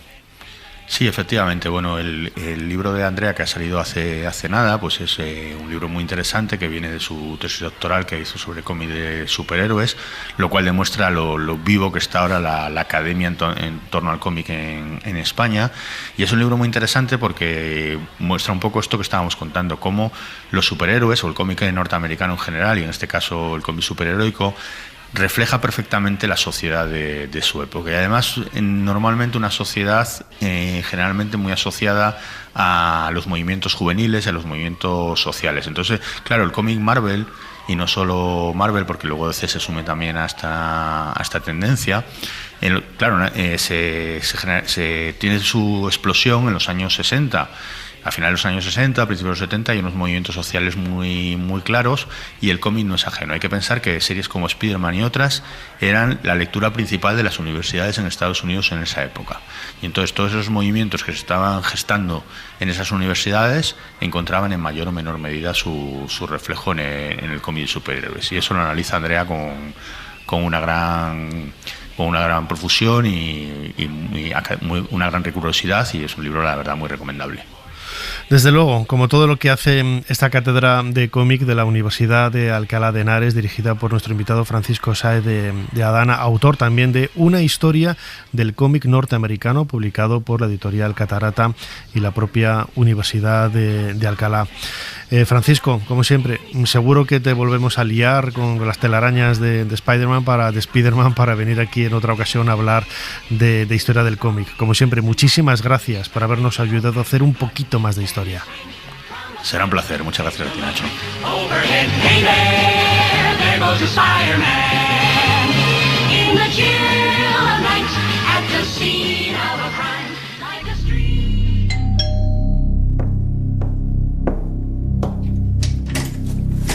Traigo una carta certificada para el señor Heinrich Himmler. Soy yo. Firme aquí.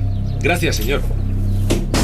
¿Quién era, cariño? Otra carta del banco. No me digas que todavía no has pagado la hipoteca. Heinrich, ¿qué recuerdo de ti va a tener la historia? Ser Historia con Nacho Ares. Todo lo que quisiste saber de la historia, la madrugada del sábado al domingo en la cadena SER.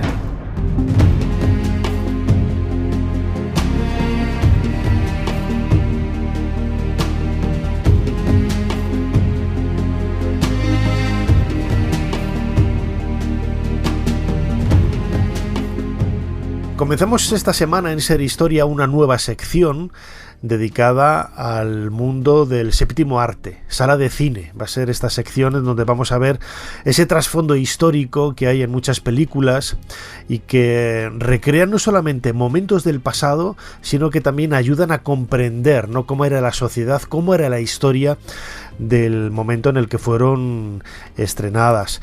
En otras ocasiones, cuando hemos hablado de historia del cine y de algunas películas en concreto, hemos contado ya con Guillermo Balmori, que es editor de Notorious, un sello de libros de cine realmente extraordinario, a quien saludamos de nuevo. Guillermo, bienvenido de nuevo a Ser Historia.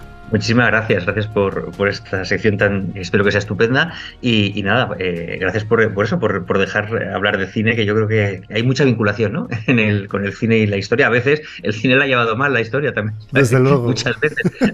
Pero bueno, yo siempre digo que una buena película puede ser muy mala históricamente y muy buena película, y a veces hay películas muy fieles a la historia que no son tan divertidas o tan buenas. Es decir, que cada una va por un lado, aunque sí que es bueno, y yo creo que aquí aclararemos, situar, ¿no?, un poco lo que se cuenta de verdad, lo que no, y lo que tiene de cine y lo que tiene de realidad de las cosas.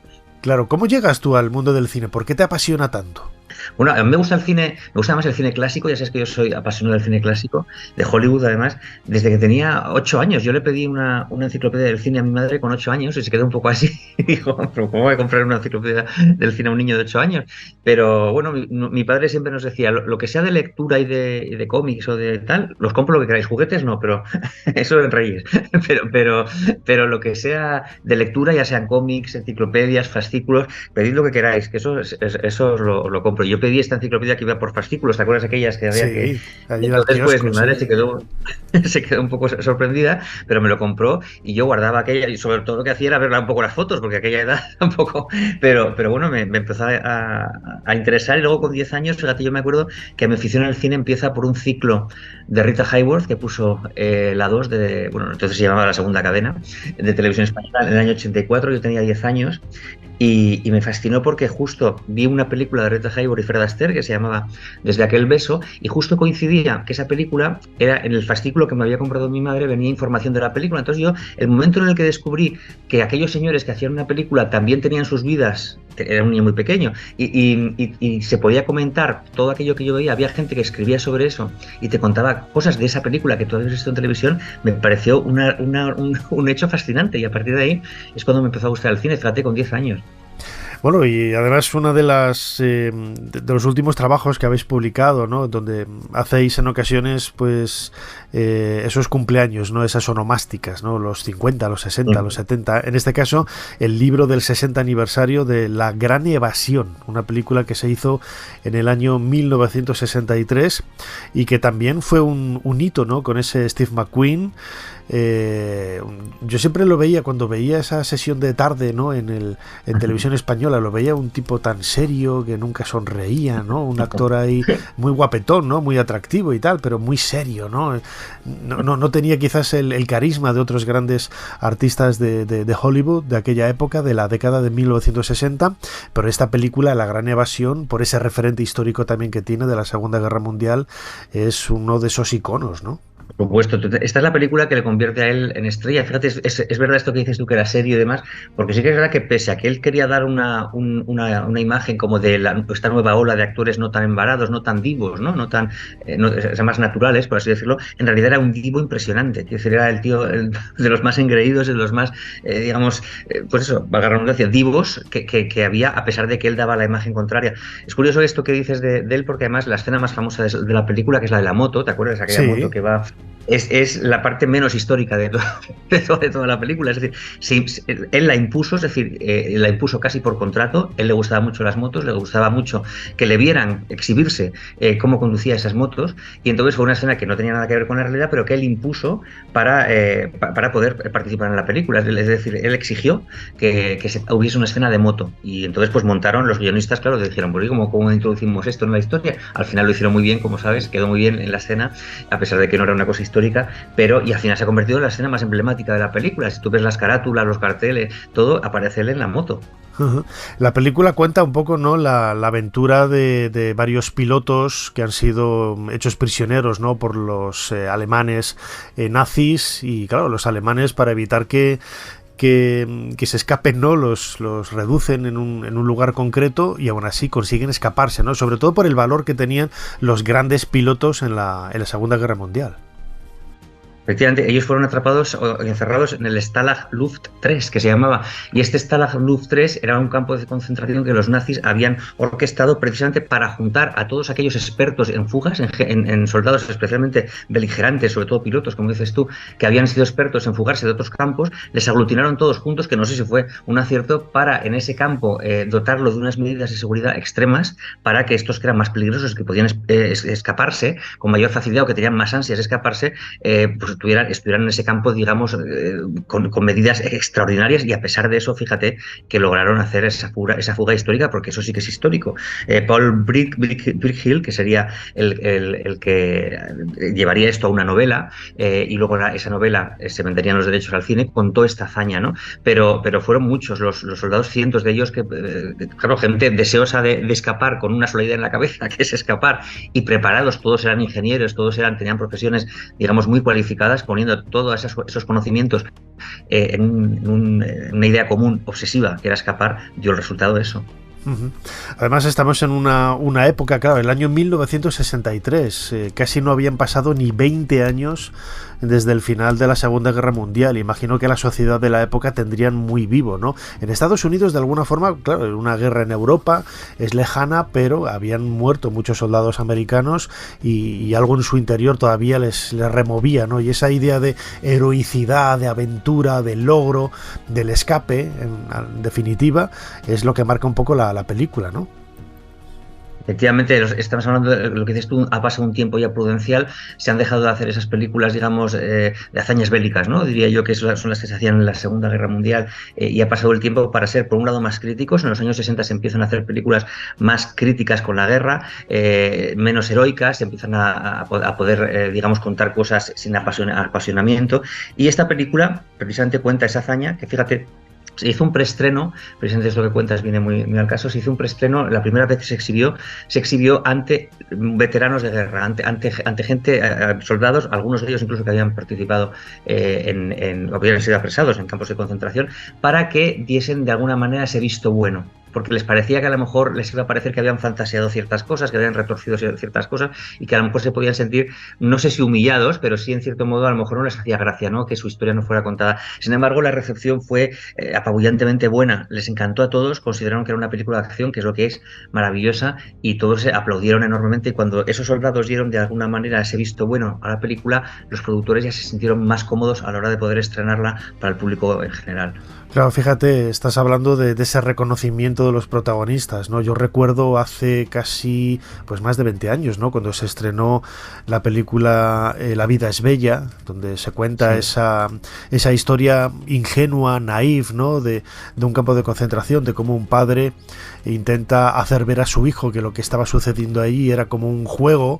Pues hubo mucha gente, ¿no?, que decía, que criticó, ¿no?, eso, ¿no?, que los campos de concentración no habían sido eso, que era mucho más duro, que tal y cual, pero no entendieron, ¿no?, la idea, ¿no?, que se quería transmitir, claro, con ese detalle infantil, ¿no?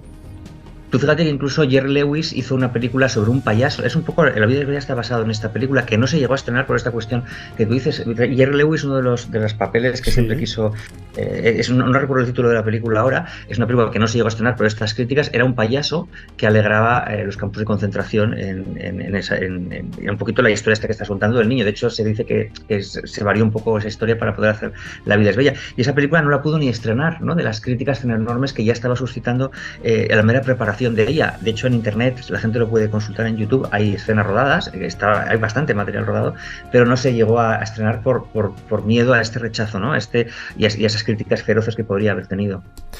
Bueno, La gran evasión es esa gran aventura del cine, en donde se cuenta un hecho histórico, protagonizada por Steve McQueen en el año 1963, y hace pocos meses celebramos ese 60 aniversario. Lo podéis ver a través de ese gran libro publicado por Notorious, La gran evasión, el libro del 60 aniversario, cuyo editor, Guillermo Balmori, ha venido a presentarnos en esta nueva sección de cine, sala de cine aquí en Ser Historia. Guillermo, como siempre, nos escuchamos pronto. Muchísimas gracias por habernos ayudado a hacer un poquito más de historia. Muy bien, gracias a ti.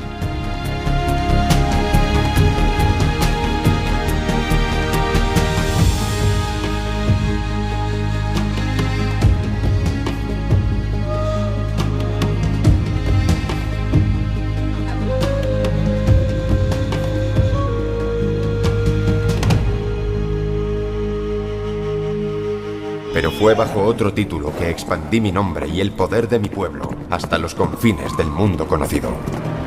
Un mundo que temblaba ante la sola mención de mi verdadero nombre. Gengis Khan. Ser Historia con Nacho Ares.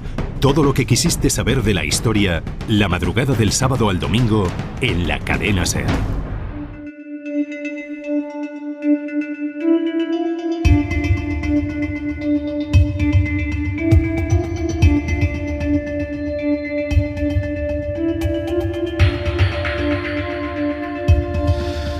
Continuamos en Ser Historia y lo hacemos hablando de novelas de misterio, de thriller, de personas que en el fondo, en definitiva, están haciendo historia, ¿no? Más que nunca. En mis manos tengo el último trabajo de Miquel Santiago, El hijo olvidado. Es un autor de renombre, ha vendido más de 500.000 de ejemplares, que no es poco. Yo, que también soy autor de novela, en este caso novela histórica, llegar a esas cifras yo por lo menos ni de lejos, ¿no? Pero bueno, no deja de ser el intento que todos hacemos, y tenemos en esta ocasión la oportunidad de compartir micrófono con un autor, como digo, pues de renombre. Miquel Santiago, bienvenido a Ser Historia. Muchas gracias. ¿Cómo empezaste tú a escribir? ¿Por qué te da por escribir? Ser Historia. Sí. ¿No? El momento de las historias. No, realmente tuve como dos momentos en mi vida. De niño, muy de niño, fue mi primera vocación. O sea, es decir, me puse a escribir cuentitos. Bueno, niño, no sé qué años tendría yo, pero muy llevado pues por los cómics de Tintín, las novelas de los 5. Y hacía mis cuentos ilustrados, les ponía una portada, les ponía el precio, 5 pesetas. ¿Los conservas? No. Ostras, me he perdido todo, lástima. pero tengo el recuerdo sobre todo de las 5 pesetas. Mi padre me las pagaba religiosamente. Qué bueno, qué bueno. Y después yo es que tuve mi historia sigue por otros derroteros. Yo me dediqué al mundo del rock, al mundo del rock durante mucho tiempo, me consagré. De hecho, yo es que componía canciones, tocaba en bandas. Y mi adolescencia y mis 20, al principio, pues sucumbí al rock. Y solo más tarde, cuando toda esta historia del rock, que no, ya la contaremos en otro programa, se fue un poco al garete, yo empecé a viajar, empecé a vivir en Irlanda, estuve 10 años viviendo por Europa, y en ese periplo volví a escribir. Empecé con un blog, hacía relatos cortos, que los iba soltando en el blog semanalmente. Después hice libros electrónicos, que fue un poco la manera de despuntar. Tuve algunos libros electrónicos que funcionaron muy bien. Y al mundo editorial ya me dio la alternativa. Y con Tremor Beach, en el año 2014, ya muchos años más tarde, publiqué por primera vez en una editorial, en Ediciones B. Quedó muy bien la novela. Encontré un público bastante rápido, bastante gente. Y yo venía de otro campo, que era la informática, aunque no soy informático, pero me dediqué durante muchos años a la programación, y yo pues tenía muchas ganas de intentarlo, de profesionalizarme, y me arriesgué a dedicarme a escribir, a dedicar más tiempo a la escritura, y desde entonces hasta hoy 10 años y 8 novelas, y bueno, aquí sigo. Desde luego sigues, y con letras de oro, ¿no? Habría que decir. Yo el otro día, revisando algunos de tus trabajos, con el nombre del autor es más grande que el título de la novela, ya algo implica, ¿eh? Porque normalmente a mí me siguen haciendo el título más grande que mi nombre, ¿sabes? Eso es porque es muy interesante. Claro que sí, muy claro interesante que sí. El título. Claro que sí, pero mira, yo comencé a leer libros que no eran infantiles, pues lo he comentado en varias ocasiones, con 10, 11 años.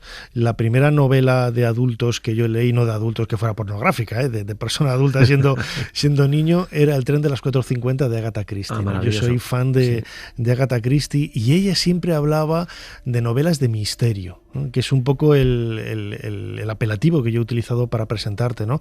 Porque a ti siempre se te presenta como autor de thriller, pero a mí me gusta utilizar más el término novelas de misterio, porque en realidad, la resolución de un asesinato, de una muerte, de un misterio, no deja de ser algo estar muy presente también en tu trabajo, ¿no? ¿A ti te gusta que te traten también como autor de novelas de misterio? Mira, me hace...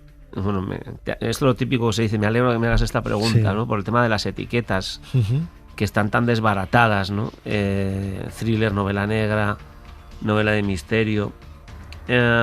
yo siempre digo que hay 3 mecánicas narrativas en este tipo de novelas, ¿no? Y están relacionadas con el tiempo de la muerte, ¿no? Cuando la muerte ya fue y hay que resolver quién la hizo, es un misterio. Cuando la muerte será, cuando se masca la tragedia, cuando se está continuamente anunciando una tragedia, es el suspense, no es la tensión futura, algo terrible va a pasar. Y cuando la muerte nos está persiguiendo aquí y ahora, estamos en un thriller, estamos en una novela de acción en la que hay que evitar, ¿no? Entonces ¿por qué te cuento toda esta historia? Porque yo creo que en realidad las novelas se deberían denominar como los ingredientes, como un pastelito. Tiene tanto de esto, tiene tanto de esto y tiene tanto de esto. Yo, por ejemplo, El hijo olvidado es una novela que contiene un enigma, contiene un misterio, pero tiene muchísimo de thriller, tiene una amenaza ahora, aquí y ahora, que hay que resolucionar, y tiene un poquito menos de suspense que otras mías, vamos a decir. Entonces yo le haría una etiqueta de ingredientes a mi novela y diría, tiene tanto de misterio, tiene tanto de thriller y tiene tanto de suspense. Y todas mis novelas, de alguna manera, podrían tener esos 3 ingredientes en sus etiquetas con diferentes dosis. Hay novelas más misteriosas en las que la acción no es tan predominante, como Pensar, Atar cabos, una novela de misterio clásica, intelectual, la de Agatha Christie con Poirot y Miss Marple, que ellos realmente no eran personajes de acción, eran personajes que lo que hacían era cerebralmente resolvían un problema, un gran problema, ¿no? Y en el otro lado tienes al personaje de thriller, por ejemplo, a Jack Reacher, que es un personaje de thriller clásico, de acción. Empieza la novela, empieza a moverse, empieza a correr, porque tiene que solucionar algo ya, ¿no? Entonces, entre esas 2 grandes fronteras o puntos es donde se mueven mis novelas también.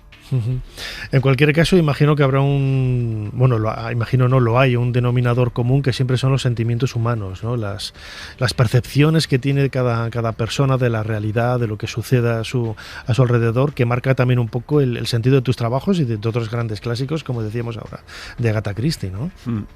Hombre, yo creo que tocando el tema de la mecánica, ¿no? Que acabamos de hablar de ella, hay un punto intelectual en las novelas, ¿no? Que es el tema de lo que hemos dicho, ¿no? La trama, de qué va la trama, cómo se organiza, cómo se estructura, y hay un punto emocional que viene normalmente representado por el personaje, ¿no? El personaje que nos arrastra, que nos lleva a saber qué le va a pasar a ese personaje. Vamos a empatizar con él, queremos saber lo que le pasa porque conectamos con él, con su situación personal dentro del misterio y su situación personal en general, ¿no? Yo, por ejemplo, en El hijo olvidado se presenta un enigma, hay que resolverlo, es un rompecabezas muy complicado, pero sobre todo el protagonista, el responsable de solucionar ese puzzle nos cae bien, ¿no? Es un tipo que está divorciado, es un policía que está de baja, que está en un momento muy malo y que además esta aventura no le viene nada bien, no le viene bien, no debería hacerlo, debería decir no es para mí, pero claro, es su sobrino, cosa de familia, punto número 1.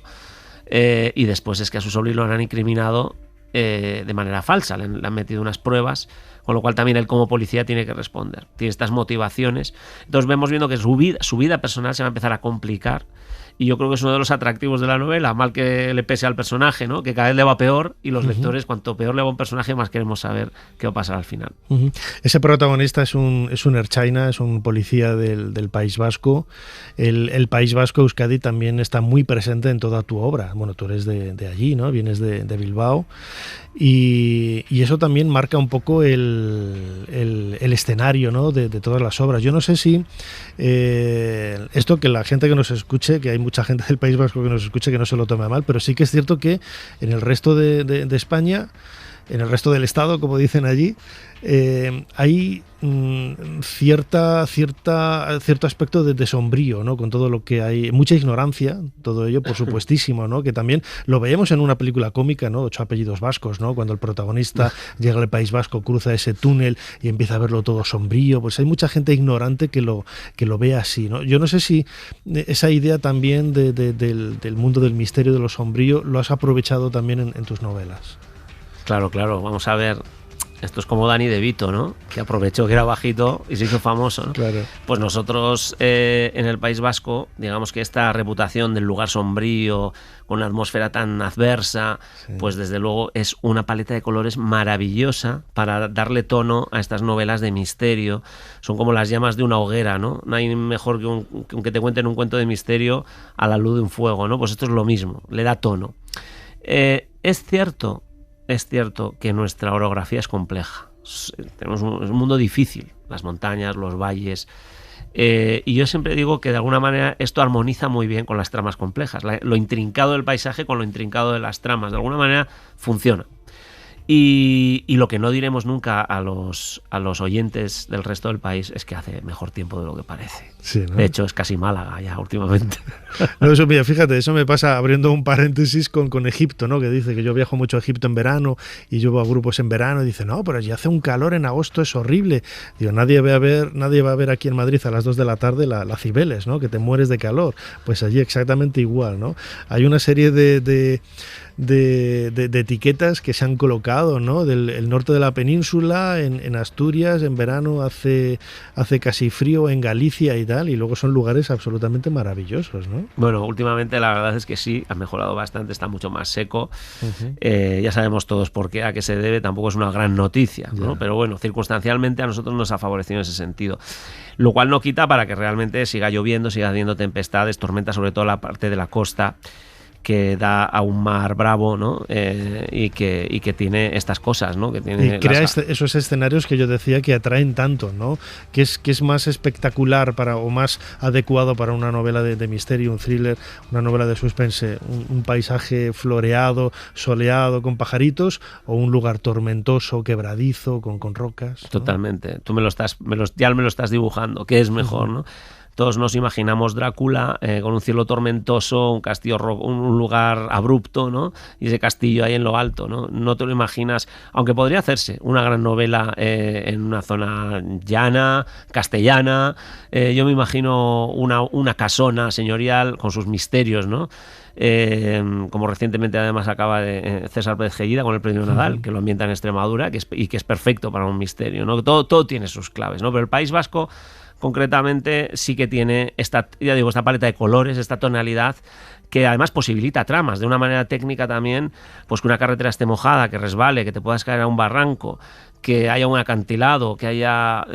Después también la combinación de una sociedad que es muy densa, yo siempre lo digo, si tenemos todo muy cerca, las clases altas, las clases bajas, lo más sofisticado, lo menos sofisticado, lo más rural, lo más urbano, todo está muy pegado y de alguna manera es lo que se representa en las novelas, ¿no? Esta inmediatez de todos los mundos que existe en el País Vasco.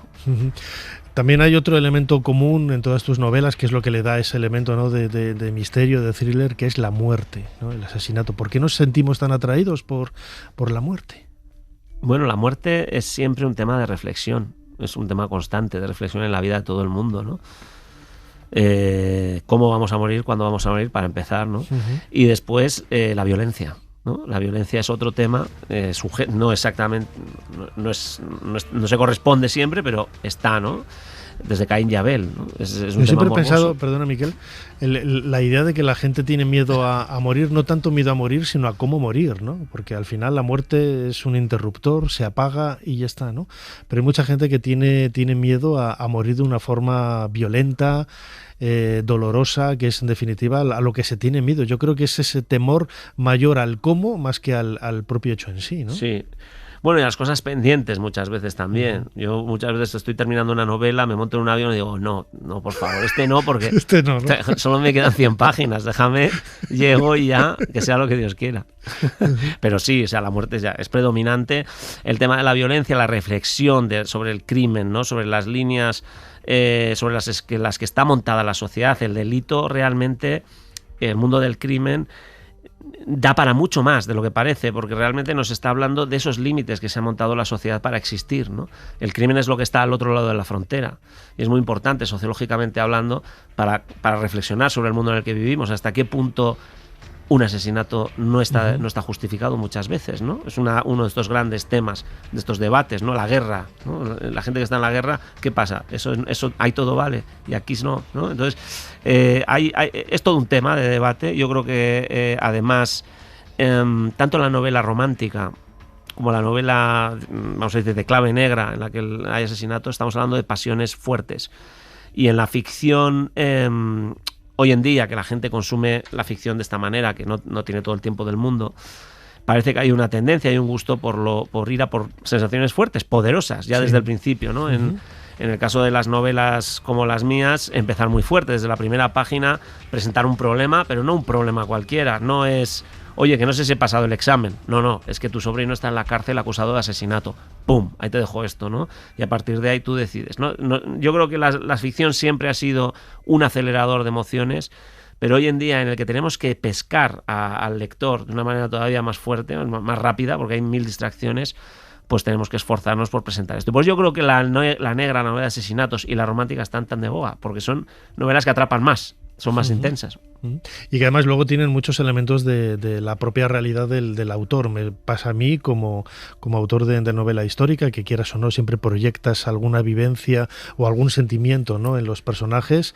En tu caso, claro, no te voy a decir si tú tienes un sobrino que es un asesino o que por lo menos ha tenido ese tipo de problemas, ¿no? Pero siempre sucede, ¿no? Y yo, por ejemplo, que soy muy fan, ¿no?, de estas series de documentales de televisión de True Crime, dices, la gente mata por cosas totalmente absurdas y estúpidas, ¿no? De no querer divorciarse de una mujer para irse con otra y la matas, ¿no? O por $5.000, $10.000, por cantidades de dinero absolutamente irrisorias, ¿no? No digo que sea tu caso, ¿no? Pero siempre se proyecta algo de lo más personal, ¿no?, en las novelas, ¿no? Depende cómo plantees, además, el motivo de los asesinatos que ocurren en una novela.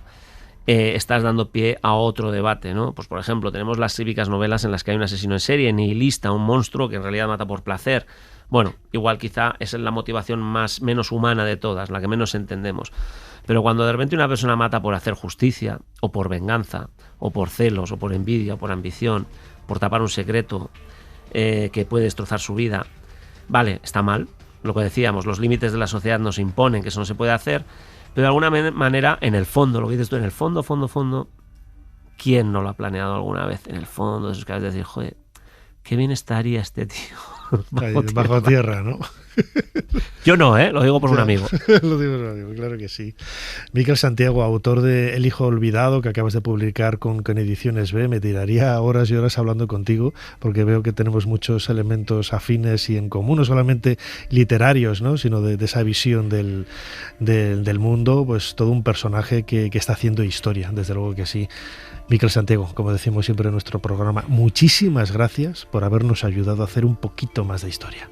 Muchas gracias a vosotros.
Hasta aquí este nuevo programa de Ser Historia. Recordad que si lo queréis escuchar de forma completa, lo podéis hacer a través de nuestros podcasts, en Ser Podcast y en otros agregadores de audio. Como siempre, Fermín Agustía estando en la producción del programa, Ana Caballero echándole una mano también en la producción y controlando las redes sociales. A los mandos de esta máquina del tiempo, Chumi Rodríguez, y delante del micrófono, vuestro humilde servidor, Nacho Ares. Os dejamos con más entretenimiento y cosas alucinantes aquí en la cadena SER. Hasta la semana que viene. Suscríbete a Ser Historia. Todos los episodios y contenidos adicionales en la app de Cadena SER y en nuestros canales de Apple Podcast, Spotify, iVoox, Google Podcast y YouTube. Escúchanos en directo en la SER los domingos a la 1:30 de la madrugada. Cadena SER. La radio.